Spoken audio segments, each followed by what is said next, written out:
The files that followed Ambassador Kreltoth's initial report painted a picture of events that changed galactic military thinking forever. Zexhai found detailed records of the 3-day siege that followed the failed first contact.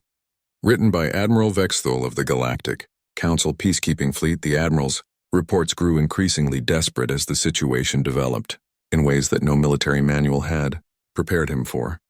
Arrived at Sol System with Standard Enforcement Fleet, Admiral Vexthul's first report began. Expected quick resolution once primitive species observed our technological superiority. Human forces have occupied station near 4th planet and refused to release Ambassador Kreltoth, despite clear demonstration of our overwhelming advantages. The initial galactic response had followed, established procedures for dealing with resistant species. Admiral Vexthul deployed his fleet in standard intimidation formation, broadcasting warnings about the consequences of defying Council authority. Most species surrendered immediately when faced with such displays of power. Instead, the humans responded by reinforcing their position and preparing for extended conflict. Admiral Ben Robinson had assumed command of human forces and sent a message that became legendary in classified galactic archives. The Admiral's words were preserved in the files exactly as he spoke them. "We understand that you have superior technology in greater numbers," Admiral Robinson had transmitted. "We also understand that you believe this gives you the right to control our species and assign us roles in your civilization. You are mistaken. Humanity will fight for our independence even if it means our extinction. We would rather die free than live as your subjects." The human admiral had then explained something that confused galactic observers. He said that humans had experience fighting hopeless wars against superior enemies, and had learned that victory was not always measured by survival. Sometimes, he claimed, making the cost of conquest too high was more important than winning the battle. Admiral Robinson informed us that humanity had prepared for this possibility, Admiral Vexthul reported.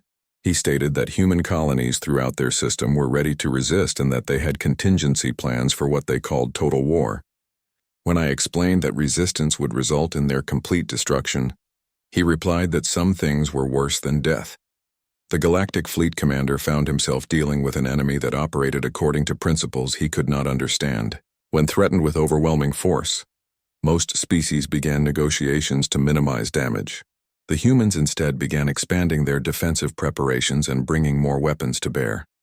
What happened next violated every known rule of logical warfare.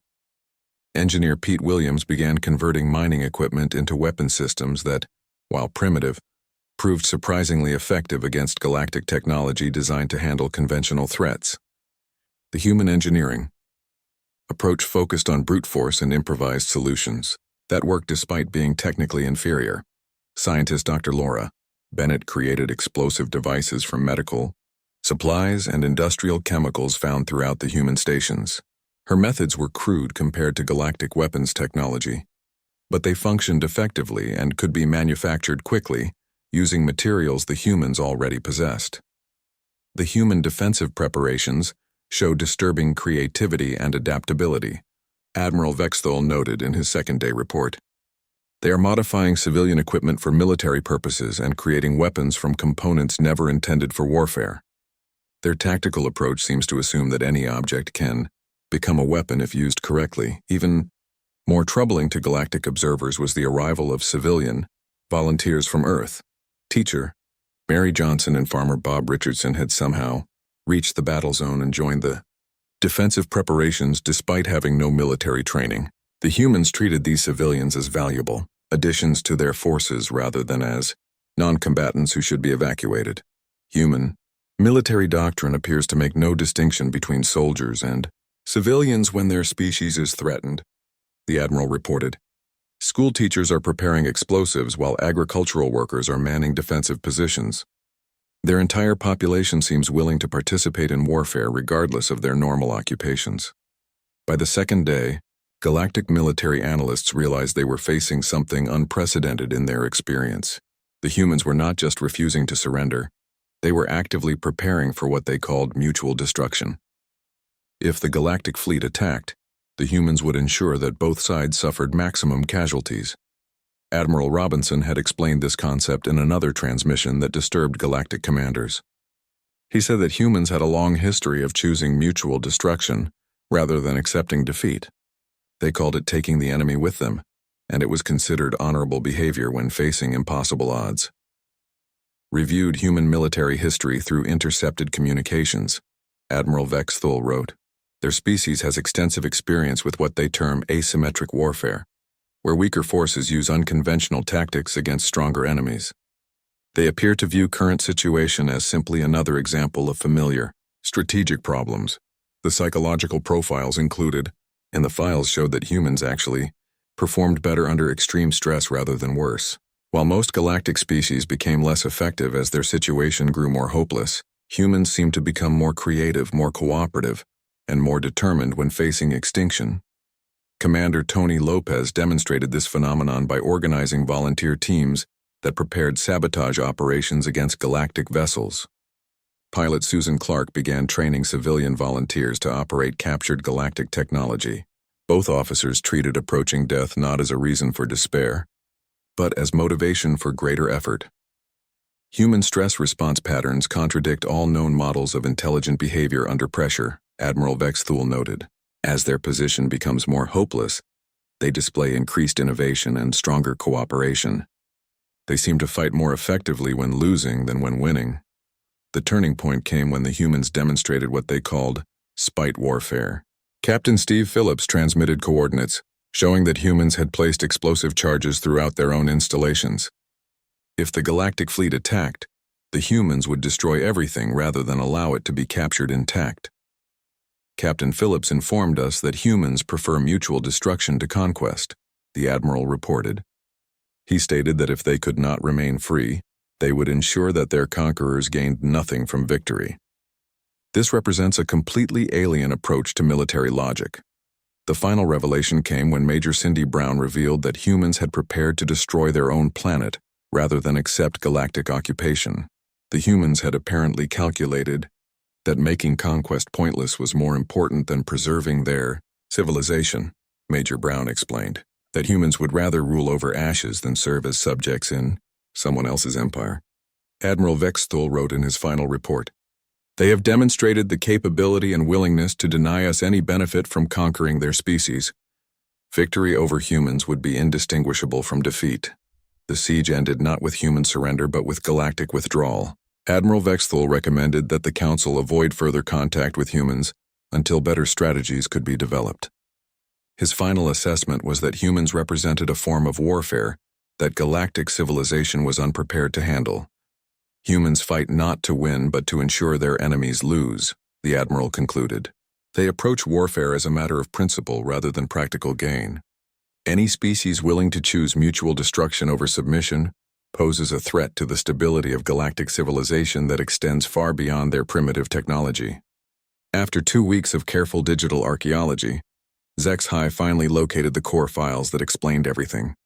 Hidden deep within an old backup system that should have been wiped decades ago, she found the complete records of what the files called the Terra incident. The discovery happened during a routine maintenance check when she noticed that one backup drive contained more data than its index system showed. The first file was a contact report dated 51 cycles ago, written by Ambassador Kreltoth of the Galactic Council First Contact Division. It described the initial approach to a species that had recently achieved basic interstellar travel and established primitive outposts in their local star system. The report began like hundreds of other first contact situations that HFY had studied in her diplomatic history courses. Approached human space station near fourth planet of Sol system, the report stated in standard diplomatic language. Initial scans showed typical early space-age technology with chemical propulsion and basic life support systems. Station commander identified as Captain Sam Mitchell responded to our communications with curiosity and apparent enthusiasm for contact. Fourth read over her shoulder as the report continued with normal first contact procedures. Ambassador Kreltoth had followed standard protocols, introducing himself and explaining that the Galactic Council represented thousands of intelligent species across the galaxy. Captain Mitchell had invited the contact team aboard the human station and provided them with a warm welcome. The human captain introduced us to his crew. The report continued.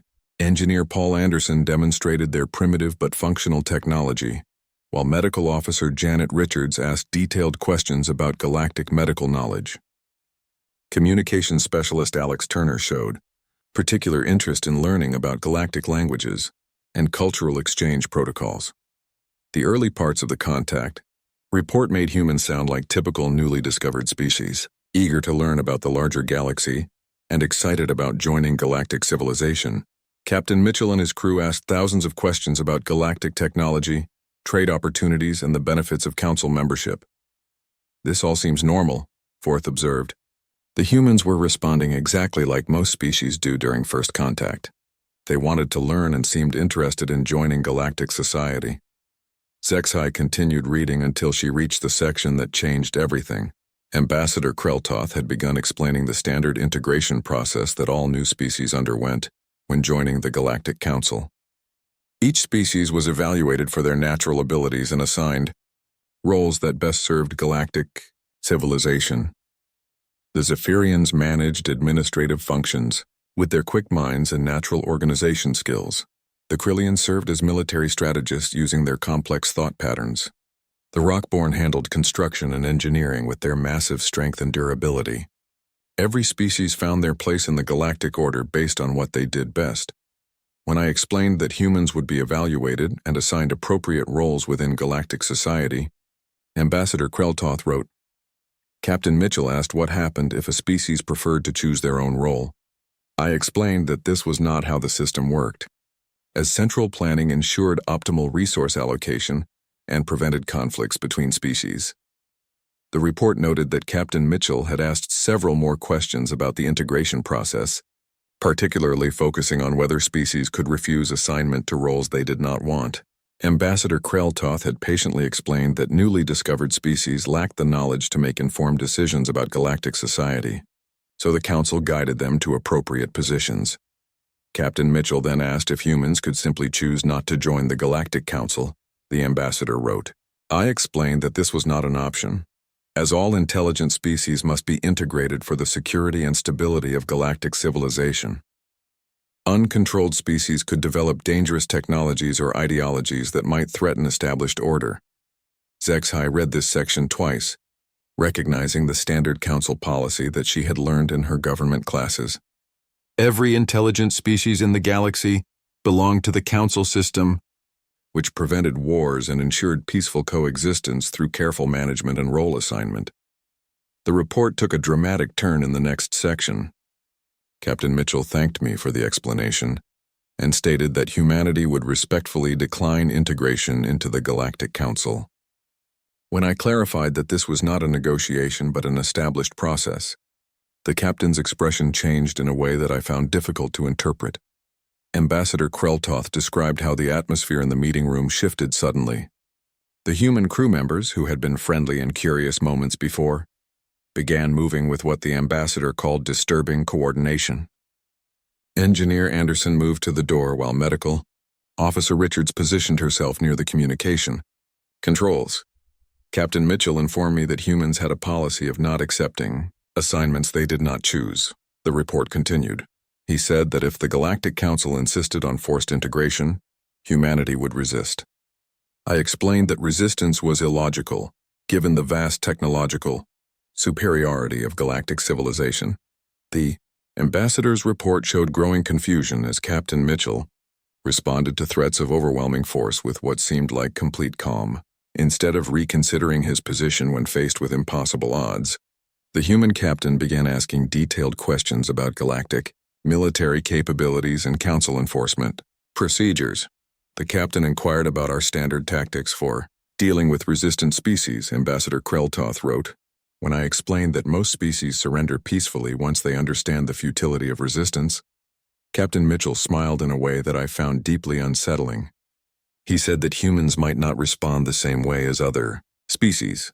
Communications specialist Alex Turner had then sent a message to other human outposts while Engineer Anderson began what the report described as suspicious modifications to the station's systems. Medical Officer Richards started preparing equipment that seemed designed for extended conflict rather than medical treatment. I informed Captain Mitchell that his crew's actions constituted hostile behavior that would justify Immediate council intervention, the ambassador reported. He replied that humans had experience dealing with superior forces and would prefer to face destruction rather than submit to involuntary integration. The report described how the human crew worked together with an efficiency that surprised the galactic observers.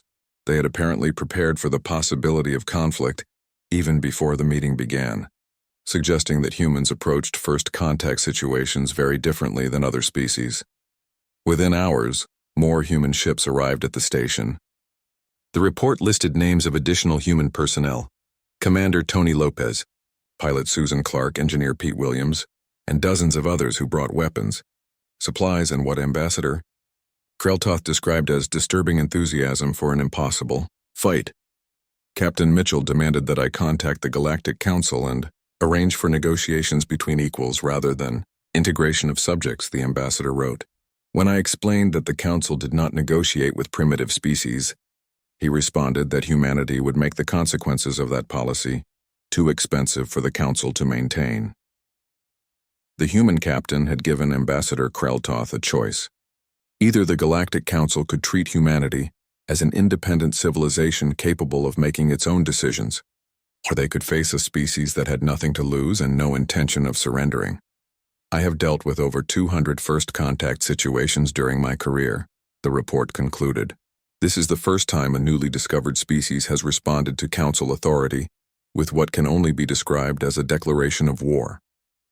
I recommend immediate military intervention before human resistance can spread to other systems. Zexhai sat back from the screen, trying to process what she had read. Every species in galactic history had eventually accepted Council integration, even if some required gentle pressure to see the benefits.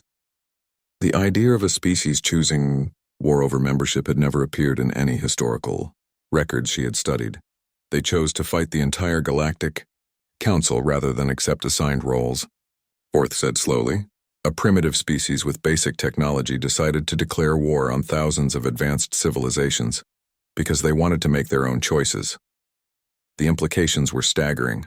Humans had looked at impossible odds and chosen resistance over survival, conflict over security, and potential extinction over forced compliance. They had responded to galactic civilization not with gratitude for inclusion, but with defiance against control. 3 days after discovering the restricted human files, Zexhai made her first breakthrough.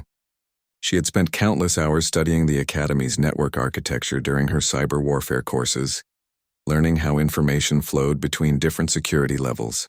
While she could not access the main human database, she found fragments of data in backup systems and temporary storage caches that had been overlooked during the classification process. The first fragment she recovered made her forearms tremble with confusion. It was a medical report describing the physical capabilities of a human female named Lisa Martinez during something called the Border Station Incident. According to the scans, Martinez had continued fighting for 47 minutes after losing nearly 30% of her blood volume.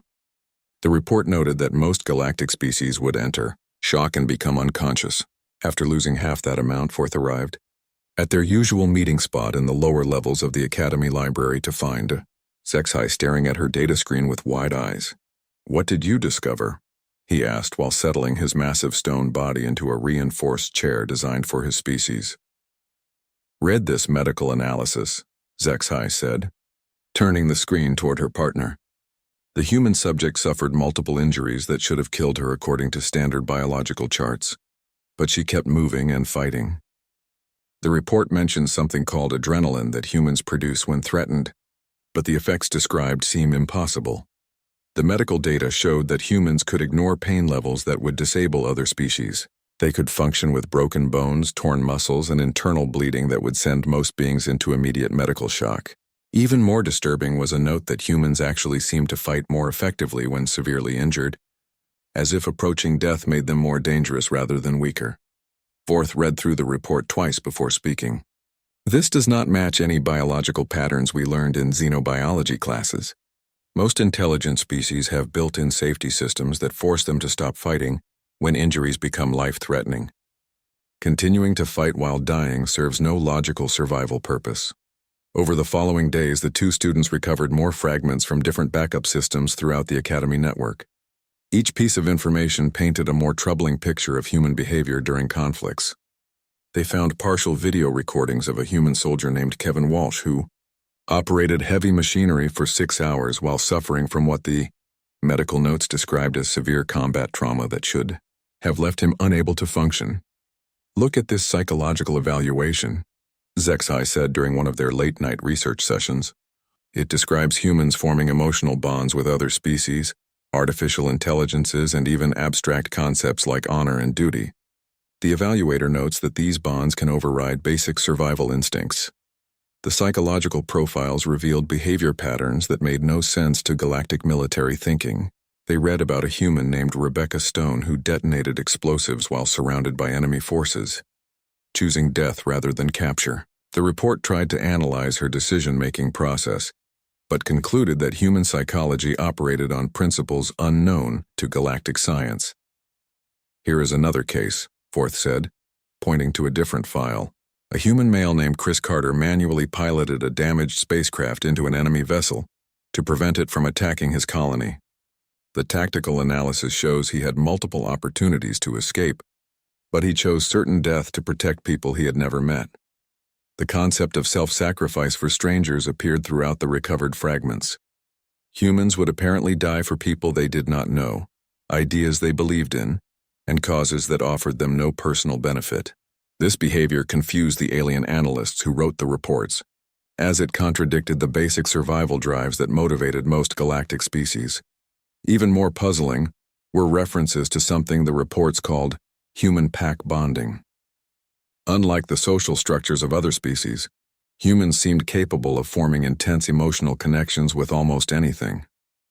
They found a report about a human named Tyler Johnson who refused evacuation from a damaged space station because he had bonded with the artificial intelligence running the facility.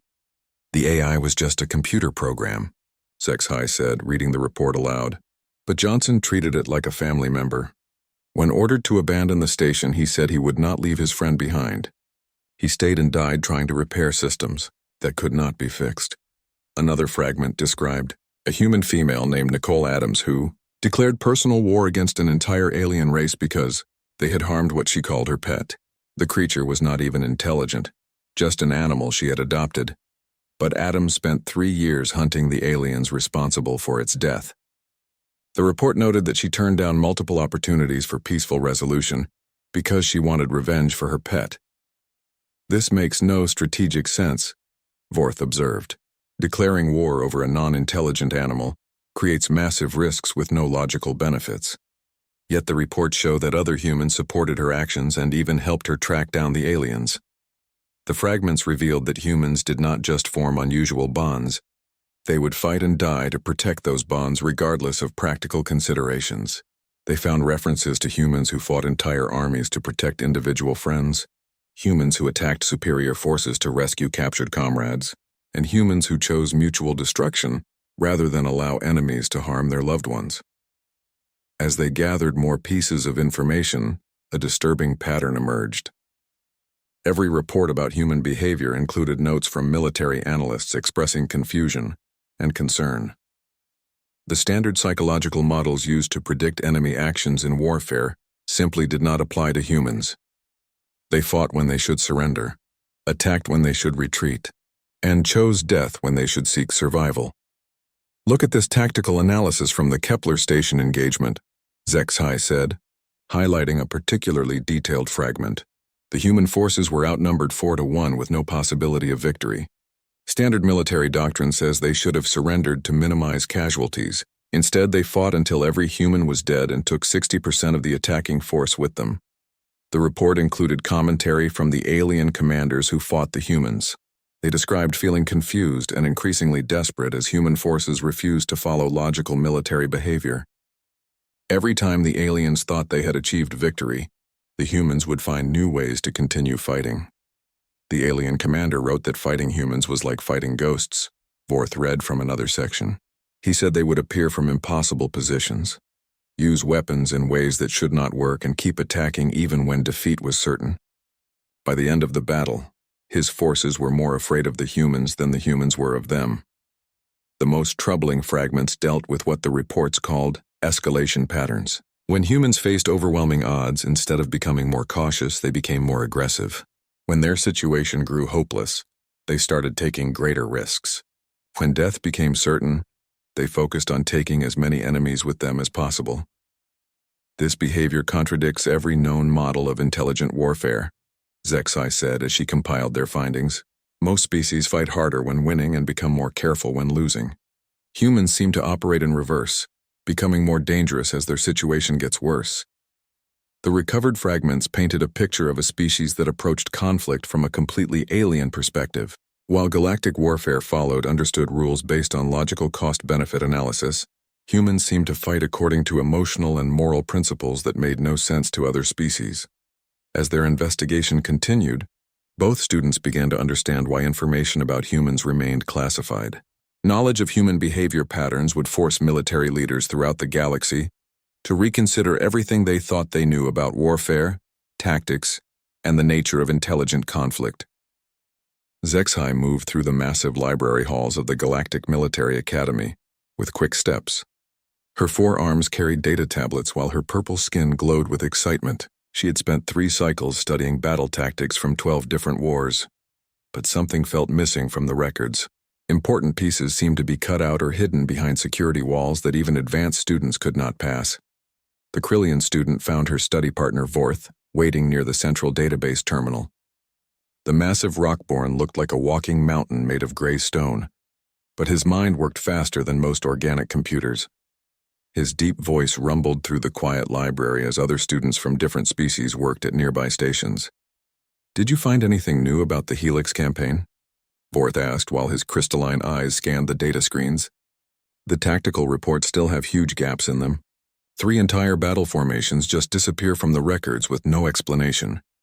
HFY set down her tablets and pulled up the files they had been studying. "Look at this section from the Outer Rim conflicts. See how the enemy losses suddenly jump from normal numbers to complete destruction, with no details about what caused it. The official reports just say classified weapons were used, but they never explain what those weapons were." The 2 students had noticed these strange gaps in many historical battles. Ships would vanish, entire armies would surrender without clear reasons, and enemy forces would retreat from winning positions. The Academy taught them that knowledge of warfare tactics was essential for future military leaders. But key information seemed to be locked away from even the brightest students. "I tried asking Commander Theklas about it yesterday," Vorth said. His massive hands moved across the touchscreen with surprising gentleness. "She just told me that some military secrets must stay hidden for the safety of all galactic citizens. When I pushed for more details, she ended the conversation and walked away." Commander Theklas was their advanced warfare instructor, a veteran Zephyrian officer with bright blue feathers and sharp golden eyes. She had fought in 6 major campaigns and earned respect throughout the Academy. If she refused to discuss something, it meant the topic carried serious importance. HFY pulled up another file that caught her attention during research. "Look at this species designation list. Every known intelligent race has detailed files about their military capabilities, cultural backgrounds, and tactical preferences. But this entry just says deleted and shows a species called humans with everything else blocked." The restricted entry stood out like a dark spot among thousands of detailed records. While HFY could read about Zephyrian flight tactics, Krillian strategic thinking, and rockborn engineering methods, the human entry showed only basic biological data before hitting security restrictions that demanded clearance levels far above student access. "Humans," Vorth repeated the strange word slowly. "I have never heard this name mentioned in any classes. Their planet designation shows as Terra, but the location coordinates are classified. Even their first contact date is hidden behind security walls." Other students began gathering around their terminal as word spread about the mysterious restricted files. Kala, a tall insectoid with compound eyes, clicked her mandibles with curiosity. "My species keeps detailed records of all galactic contacts going back 500 cycles. I have never seen any mention of humans in our historical databases." Jintar, a floating gas being from the nebula worlds, drifted closer to examine the screen. "The restriction level on these files matches the security used for galaxy-level threats. Only the highest military commanders and council members can access information with these protection codes." The growing group of students represented 8 different species, all top performers in their military studies. They had access to battle plans, weapon specifications, and tactical analysis that most civilians never saw. Yet this single species entry remained completely beyond their reach. HFY tried different approaches to access the human files. She used her advanced hacking skills learned in cyber warfare classes, but every attempt hit walls that seemed designed by security experts far beyond academy level. The protection on these files goes deeper than normal classification. Someone really wants this information to stay hidden. Look at the timestamp.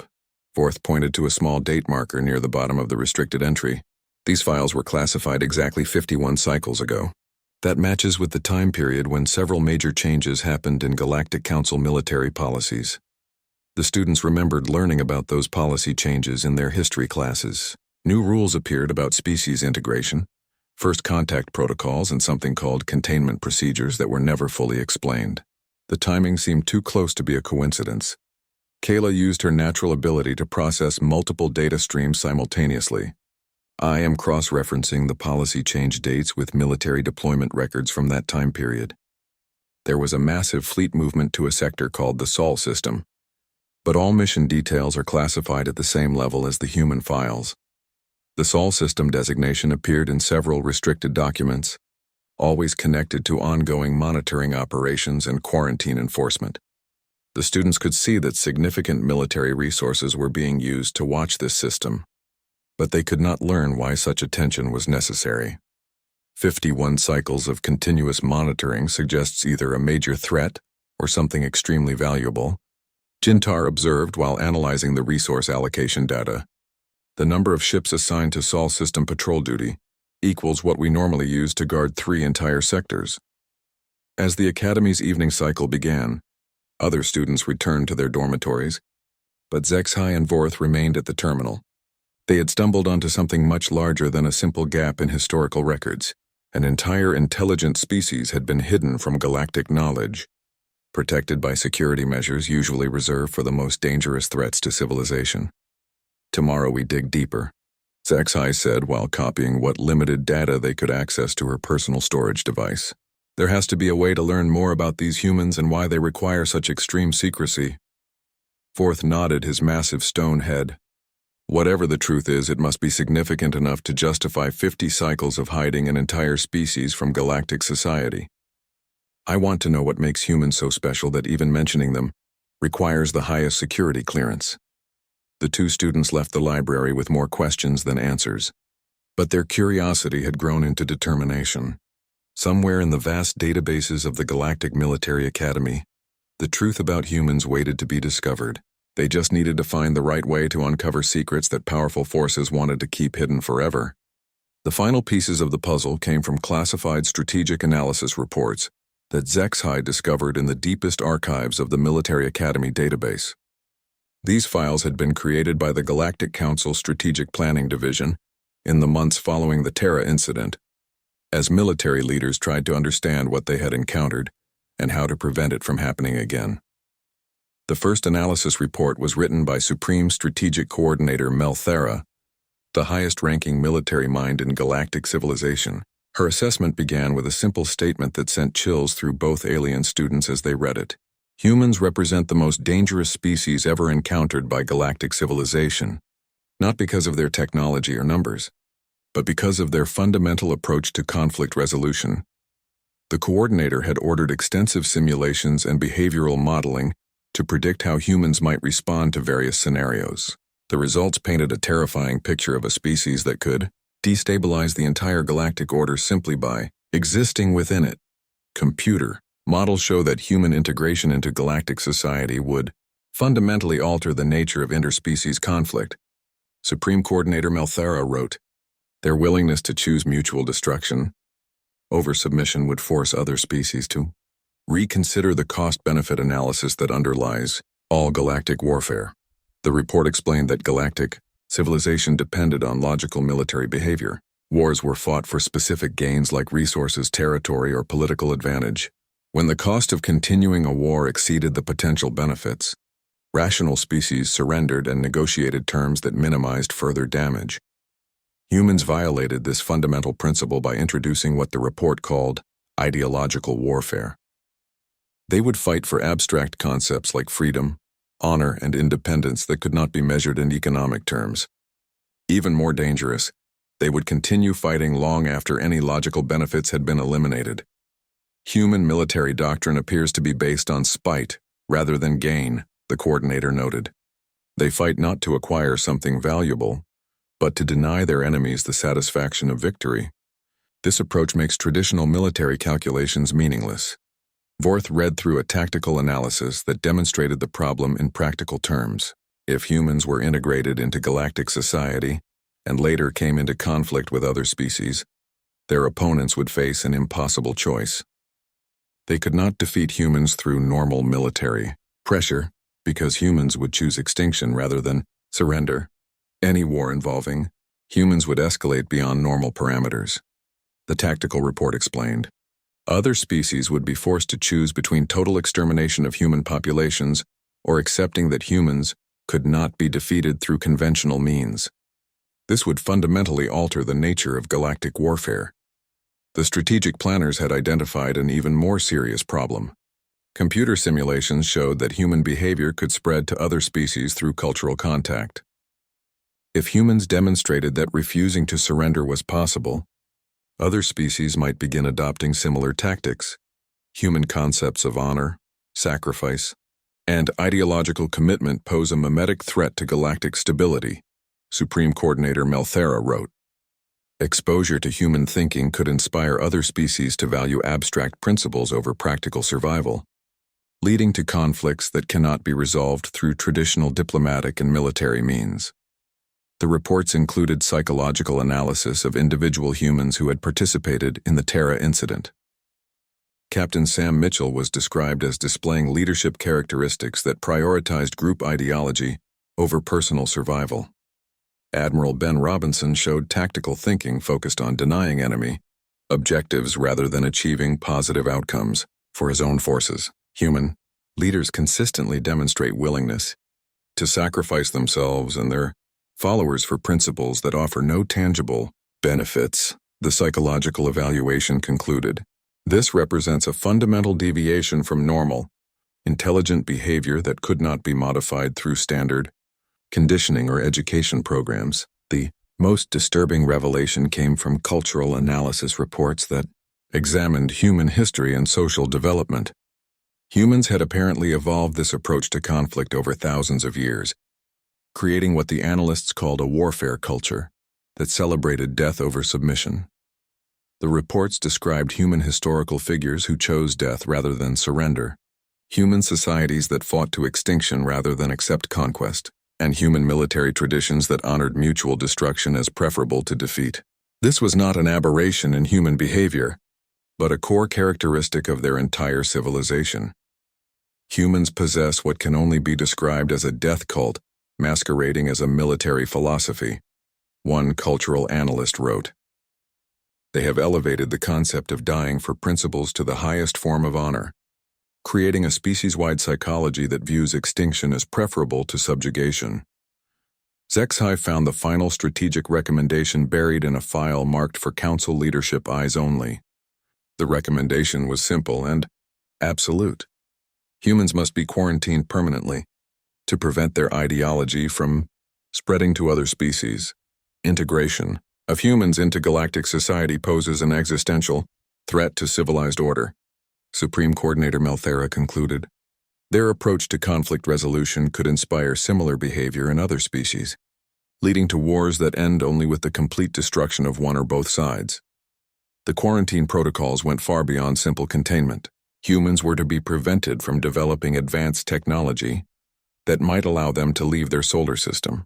Any human attempts to contact other species were to be blocked. Most importantly, knowledge of human existence was to be classified at the highest levels to prevent other species from learning about human behavioral patterns. The greatest danger posed by humans is not their military capability but their philosophy, the final report stated. If other species learn that refusing to surrender is possible, it could trigger a cascade of increasingly destructive conflicts throughout the galaxy. As Zexhai and Vorth read through the last files, they began to understand the full scope of what they had discovered. The quarantine around Earth was not designed to protect the galaxy from human expansion, but to protect galactic civilization from human ideas. The files contained one final revelation that explained everything. Subsequent monitoring of human communications had shown that humans were aware they were being watched and contained. Rather than becoming discouraged, this knowledge had unified their entire species around a single goal: developing the technology needed to break free from galactic containment. Latest intelligence reports show that humans have correctly identified their situation and are actively working to overcome it, the most recent file stated. They appear to view the quarantine as confirmation that their independence is worth fighting for. If they achieve faster-than-light travel capability, they will inevitably attempt to break containment regardless of the odds against success. The final assessment was that humans represented a permanent threat that could only be managed through eternal vigilance. They could not be negotiated with because they valued principles over practical benefits. They could not be defeated because they would choose mutual destruction over surrender. They could only be contained, and even that solution was temporary. Humans have demonstrated that they will eventually attempt to break free from any containment system, the report concluded. When that day comes, galactic civilization will face a choice between accepting human independence or attempting to destroy them completely. Given human behavioral patterns, they will force us to choose mutual destruction over allowing them to remain enslaved. HFY and Vorth sat in silence as they finished reading the classified files. They had sought to understand why humans were banned from galactic warfare, and they had learned that humans were not banned because they were too weak to participate, but because they were too dangerous to allow near-civilized conflict. The alien students realized that they had uncovered knowledge that explained why their instructors had warned them against pursuing forbidden information. Understanding humans meant understanding that galactic civilization was built on assumptions that could be shattered by a single species that refused to accept logical limitations. As they prepared to delete their research and pretend they had never learned the truth, both students wondered how many other secrets the Academy kept hidden to preserve the comfortable illusions that made galactic peace possible. Some knowledge, they now understood, was indeed too dangerous for civilized minds to bear.